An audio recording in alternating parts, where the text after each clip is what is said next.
DepEd TV. It's a brand new day, a brand new chance to learn. I am Ma'am Berry, and I am very excited to bring you today's lesson. So set your mind, ready your heart, and brace yourselves as we explore the world of oral communication. For this episode, we will talk about verbal and nonverbal communication. What are the principles of verbal and nonverbal communication? Let's figure them out all together. But before we begin, let's first have a recap. Let us recall the different functions of communication that we have discussed in the previous episode by arranging the following jumbled letters. Are you ready? Let's begin. Number 1. Communication that encourages people to live better. The word we are looking for is motivation. Number 2. Communication functions to convey information. The answer is information dissemination. Number 3. Communication functions to control behavior. This function is control. Number 4. Communication facilitates people's expressions of feelings and emotions. Here we have emotional expression. Number 5. Communication allows individuals to interact with others. The correct answer is social interaction. I certainly hope that you got all the answers. Let us now proceed to our new lesson. Are you ready? Let's get the ball rolling. Kindly take a clear look at this woman and guess the kind of situation that she is in. What's taking him so long? What are your guesses? Did you also guess that this woman is waiting for someone? What else can we say about the situation? Is she enjoying her time waiting, or has she grown impatient? Who is she waiting for? What basis do you have to support your claim? The words we say, the movements we do, and the expressions we make allow individuals to quickly and accurately interpret the message we try to convey. In the given situation, it is easy to guess that the woman is impatiently waiting for a male persona by looking at the following details. 1. She glances at her watch while standing on a sidewalk. This shows that she might be waiting. 2. She has an angry look on her face, and her arms are crossed. This shows that she has grown impatient while waiting. 3. She uttered the words, "What's taking him so long?" The question proves that she is waiting for a long time, and the pronoun him shows that she is waiting for a male persona. In the given situation, verbal and nonverbal communication played a vital role. It became easier to assess the situation because the words mentioned by the speaker were complemented with the actions and facial expressions. Let's start with verbal communication. Verbal communication refers to the use of words to convey a message. This pertains to communication situations where people speak and converse to one another. The communication process becomes easier and more effective when it is certain that the communicators understand the words and context of the message. To achieve that, communicators must consider the following aspects. The first one is appropriateness. This pertains to the use of suitable language which is appropriate to the context of the situation. Is it a formal or an informal communication situation? But how can we distinguish the formality or informality of a communication situation? Well, formal communication situations are ceremonial or dignified gatherings. Here, the exchange of information is controlled and prepared. It also conforms to certain rules and conventions as defined by the goals and values of particular groups or organizations. These are company or business meetings, interviews, conferences, formal one-on-ones, thesis defense, speech contests, speech deliveries in ceremonies, and oral presentations. On the other hand, informal communication situations are characterized by free, casual, and spontaneous exchange of messages. These are communication situations where there are no rules and conventions, and these occur in our daily lives. These are casual conversations, gossips, family and social communication culture, and interrelational activities among peers. The second aspect that we must consider for verbal communication is brevity. This pertains to the conciseness of the message. Simple and precise words must be used. This avoids ambiguity and allows you to deliver your message direct to the point. The third one is clarity. Much like brevity, this aspect pertains to the use of simple yet exact words that directly states your message. Through this, the purpose of your message will be clearly delivered to the audience. For the fourth one, we have ethics. Ethics pertain to moral standards that we must follow when communicating. Your words must be carefully chosen so as not to offend, belittle, or discriminate anyone.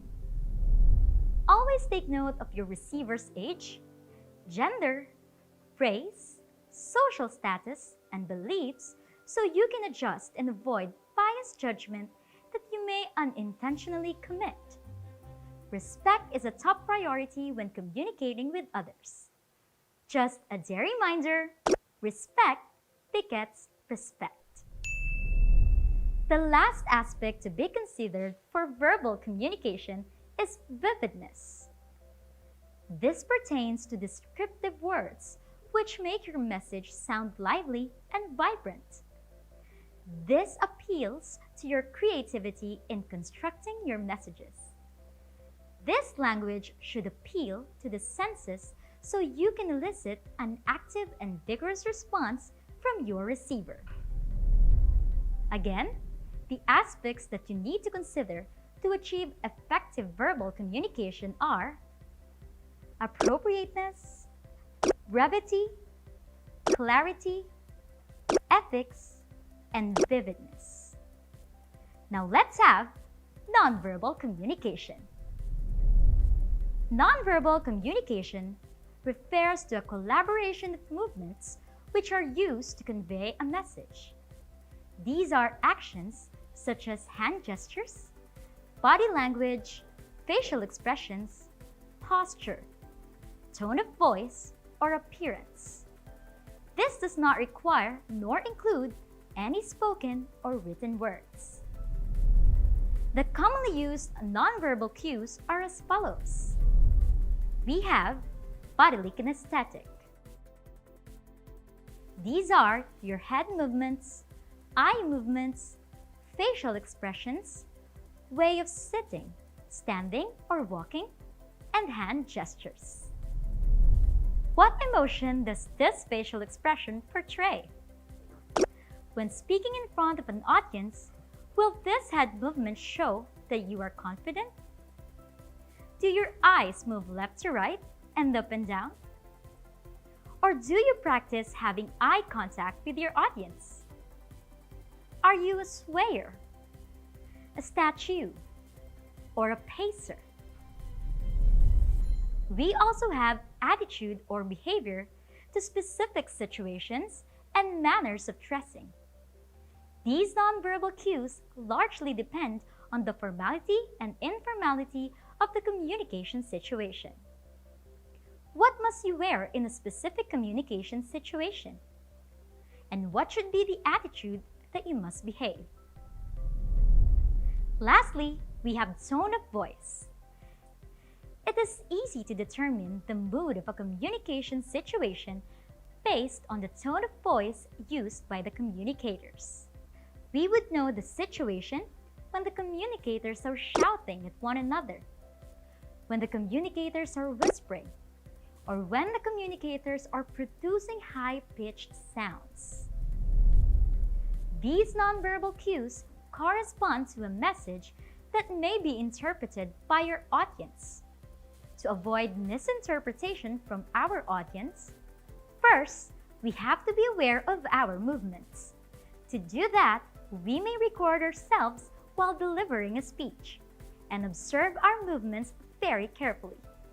And finally, we have to practice and practice, because with practice, we can improve ourselves by correcting ourselves each time. All these nonverbal cues are incorporated in verbal communication so you can deliver your message with conviction.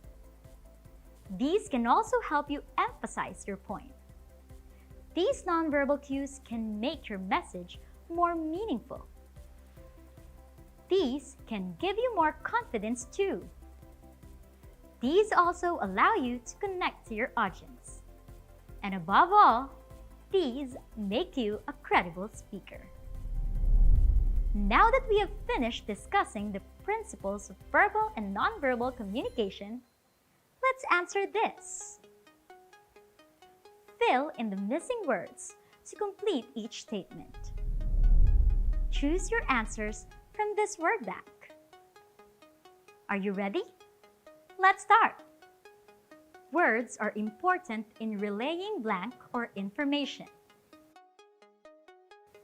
Number 2. Use blank terms in verbal communication to clearly express ideas. Number 3. The use of words shall also depend on the kind of blank, whether formal or informal.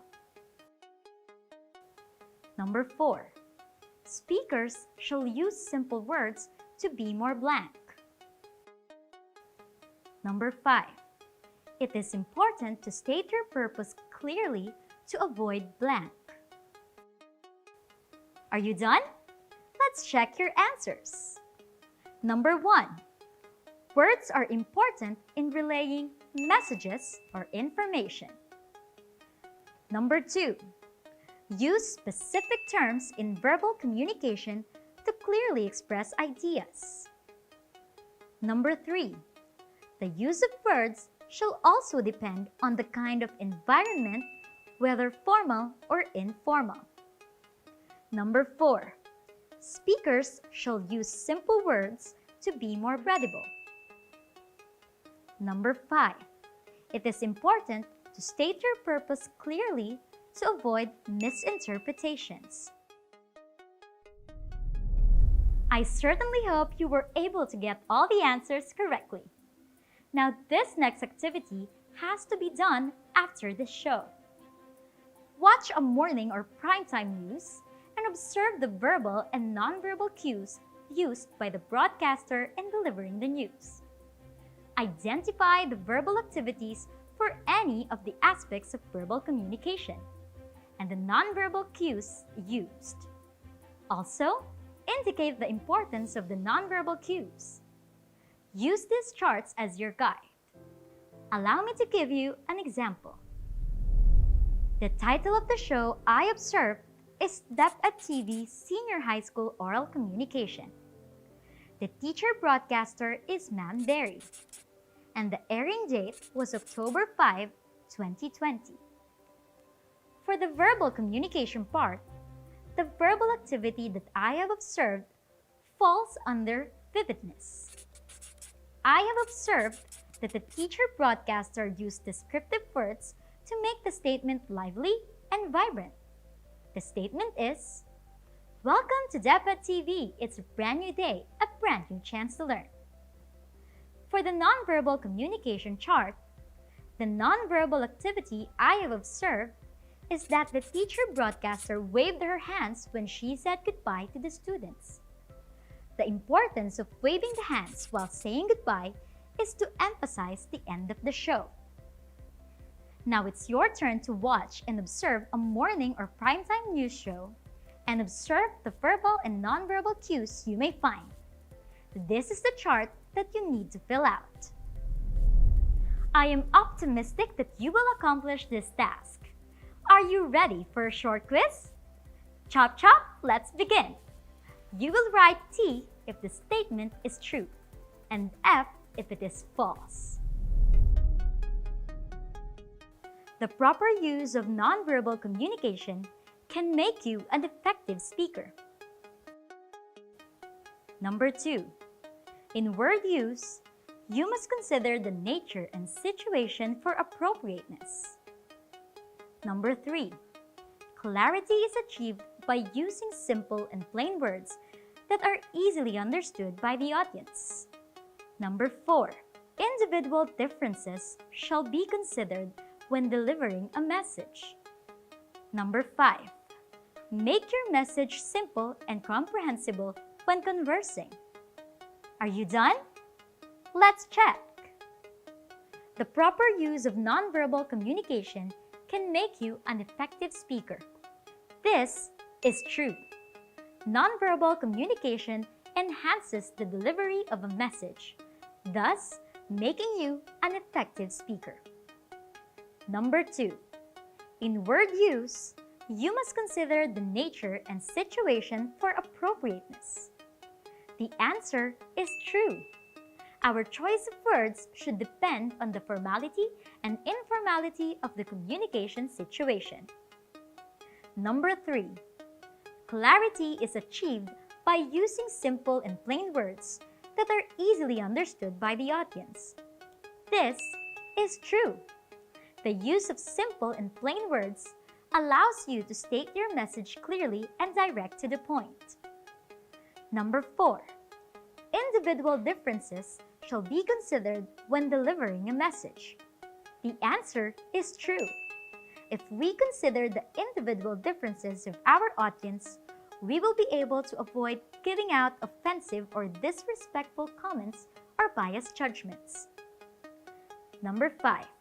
Make your message simple and comprehensible when conversing. True. With this, our receiver will be able to understand us and misinterpretations will be avoided. I hope you aced the short quiz. Congratulations, students of the Philippines! We are finally done discussing verbal and nonverbal communication. Now, before we end this episode, I have one last task for you. I want you to post a video showing one nonverbal cue that may be helpful when delivering speeches. Tell us as well of its importance. Let's help one another. To do this, do post on your Facebook using the hashtag #DareReminder so I can easily see your videos. The best one will be featured on DepEd Philippines Facebook page. So make sure that your post is in public. On our next episodes, we will start talking about the different types of speeches.